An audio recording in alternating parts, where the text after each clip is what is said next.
Smackdown, Smackdown, Smackdown. Let me know y'all thoughts down in the comments. What y'all thought about Smackdown. I'm coming with the review a little late, but we here. We out here. And we also got a new champ. We got new comings. We got new settings. And we also renewing or starting over views and trying to make it better. Let's see how this turn out. Welcome to the main event. I be your host, Main Event Fro. This is the most unhinged wrestling podcast on YouTube. Make sure you hit that like button. Subscribe to the channel if you're new. This is your Smackdown review. So Jacob Fatu kicks out the show. And he just want to let everybody know he going at the Roman Reigns type shit. But I'm like, is Jacob Fatu on Raw or is he still on SmackDown? Because I thought he moved to SmackDown, but I guess they just wanted him to main event for the night and to show. We'll talk about it later, right? But the Usos come out. Jimmy try to be the middleman again. Jimmy always the middleman. He try to keep things steady and calm, which he made sense. And I thought about the same thing. Why Jacob Fatu not going for Cody Rhodes? I guess because Cody is injured and he's not medically clear yet. So Jacob wants a title now, so he goes after Roman Reigns. He don't only want Roman Reigns' title, he want that watch on his wrist. Boy, I know I laugh. Hey, you want the Jordans on that field.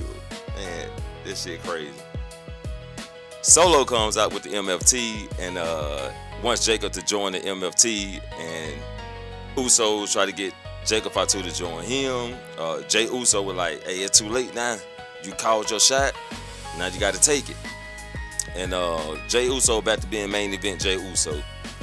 Stubborn, out of control, unhinged, you know. Just being unhinged, main event Jay Uso. Like unhinged main event Fro, you know. He joined the unhinged community again. He left and came back. So I guess no more yeet. But Jacob Fatu let them know the only one he wants to talk to is Roman Reigns. Julia and Kiana James gets an interview and they talk about missing WrestleMania. And they have a little confusion. So we teasing a breakup with Kiana James and Julia, right? So we get the matchup with Tiffany Stratton versus Julia. And this match was it was pretty good to me. Like, I like this match. And it was a good showcase for Julia, you know. And she put up a good match. Tiffany put up a good match. Maybe a little sloppy here and there, a little botch or two. But overall, there was a good showcase for both women. And Tiffany Stratton is now your new United States Women's Champion. Where did I leave Julia? With all the releases, and we'll talk about the releases later, I hope Julia is not on the list. I'm hoping Julia joins Asuka and she ends up facing Io, or she can be like a threat to Asuka, take Asuka out, and put Io back in the situation of protecting Asuka and turn Asuka back to a face. We can go that route. Or have Julia like ride alongside with Asuka for a minute and then turn on her, you know, letting her know she don't need a senpai type shit, you know. Danhausen visit the Miz and they have one segment at one part of the show, then another segment at the end. I mean, in the middle of the show, doing Danhausen shit. Brie, Bella, and Paige comes out. Alyssa and Charlotte pulls up the challenge them, so we get that match. Charlotte and Alyssa versus Brie Bella and Paige. This match didn't even get a chance to kick off good. Right before Fatal Influence pulled up and showed out, taking out all women. And the crowd reaction, yeah, they reacted like they supposed to. They got the boos. Yes, they got the boos. Cody comes out and he was just talking. MFT meet up backstage. Solo wants JC Mateo and Tama Tonga to take back the titles, the tag titles. So we get Damian Priest and R-Truth versus Tama Tonga and JC Mateo. And yeah, it was just a match, right? Just a match. I guess to put over the MFT story of them just trying to recapture titles. Still got the story with Tama Tonga, you know, him and Solo having conflict. And R-Truth and Priest picks up the win. Trick Williams comes out of his dorm room, right? Or his room backstage. Lil Yachty was waiting on him. Gingerbread Man had his own room. They knock on the door, Gingerbread Man comes out. Trick Williams walks up to some little guy. Well, little guy walks up to Trick Williams backstage and he get pimp slap or trick slap. And that shit was funny. Like, Trick Williams tripped me out with the pimp slap, right? Or the trick slap. So they come out and Trick Williams was saying no more open challenges. It's over with. That's the main thing for the his segment. And for him to talk a little shit. Gingerbread Man attacks Trick Williams, attacks Lil Yachty, pulls out the mask, it's Sami Zayn, and he gets booed. This is what I'm talking about. This is what I'm talking about. Sami can get that heel heat. He need to make the full heel turn. The fans turned on him. Like, bruh, he legitimate has a reason to go heel. The fans turned on him. Now, I like the arrogant, high ego Sami Zayn as a heel. Bring it back. Conspiracy theory. Well, they ain't got to bring that back, but you know, Sami can come up with something. I know he can. And have this man as a heel. But anyway, he takes Trick out with the haluva kid. He looking at the crowd like, why is y'all booing me when he should have just embraced it? He should have just embraced it. He embraced it a little bit, but not fully. Rush Keys got interviewed backstage, and Solo makes him an offer to join the MFT. So they got nothing for Rush Keys to do. Like, bro, where is Otis? We need to put Rush Keys on Otis. You know what I'm saying? We need to Tama Tonga. You know what I'm saying? If they didn't get rid of Eric Rowan, we could have had him versus Rush Keys. You know? He can face JC Mateo. Shinsuke. You know what I'm saying? Like, bruh, it's people for him to face. Just to have matches. Let him do a couple squash matches. Anyway, we get the Miz versus Danhausen, and Danhausen picks up the win over Miz. That's all you need to know. Just a funny gimmick match. Real comes out and has an open challenge. Fatal Influence pulls up.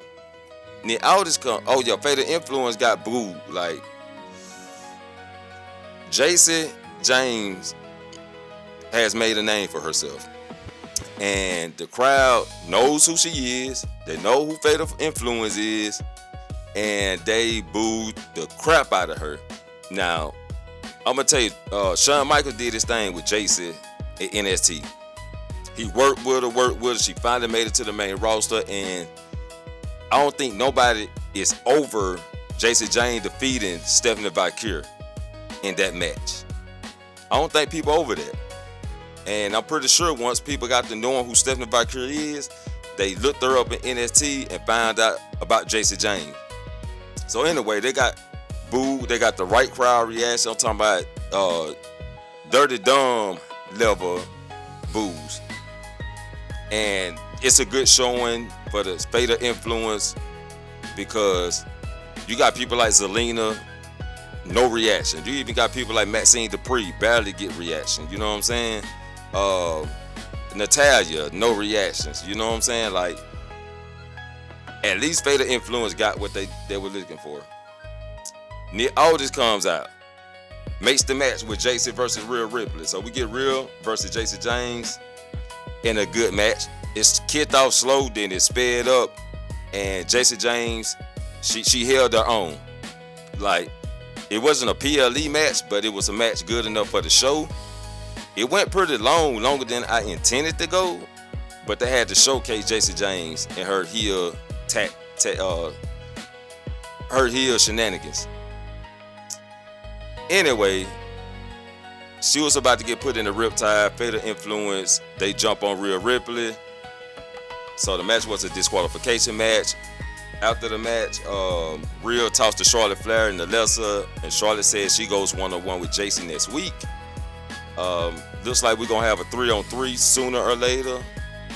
Rhea teaming with Charlotte and Alexa versus Fatal Influence.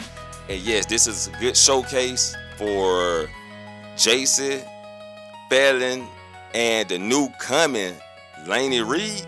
Like, Laney Reed was in the right place at the right time. When Jasmine Nitz walked out or didn't resign, and Laney Reed stepped up, she stepped up at the right time because they got called up and she's right on the main roster with them, and it could be a good showcase for her. It could be a good showcase. And we already know Fallon Henley, she can hold her own. Jacy James, she's a fashion woman. You know what I'm saying? But I believe she can hold her own, but she's better with a faction. Right? Usos talked to Jacob Fatu backstage, let him know he got their back. And, well, Jimmy said they have his back. Jay was looking crazy like, man, this fool ain't gonna listen. Which he didn't listen. And Jay was like, see, I told you. So we get Solo versus Jacob Fatu. I think I skipped through this match to the end. I think it ended in a disqualification because the MFT jumped in. And the Usos come out to help Jacob, but Jacob didn't need no help. He takes out the MFT by himself, leaving the Usos looking shocked. They looking shocked like, whoa, this guy just took out MFT by himself. But Jacob Fatu been that dude. Y'all forgot when he first came, he been that dude. So he just got nerfed a little bit, then they brought him back. You know what I'm saying? So this was a showcase that Jacob Fatu can hold his own, and he can hold his own against Roman. That's all it is. So hopefully him and Roman have a one-on-one, no distractions, no run-ins, and nothing like that. Just a one-on-one. Jacob Fatu hold his own against Roman. He lose, join the bloodline. And let's just see how this turn out. But y'all let me know y'all thoughts down in the comments about what y'all thought about Smackdown. Don't forget to hit the like button, subscribe if you're new. I be the main event, and I'll catch you all in the next main event. Peace.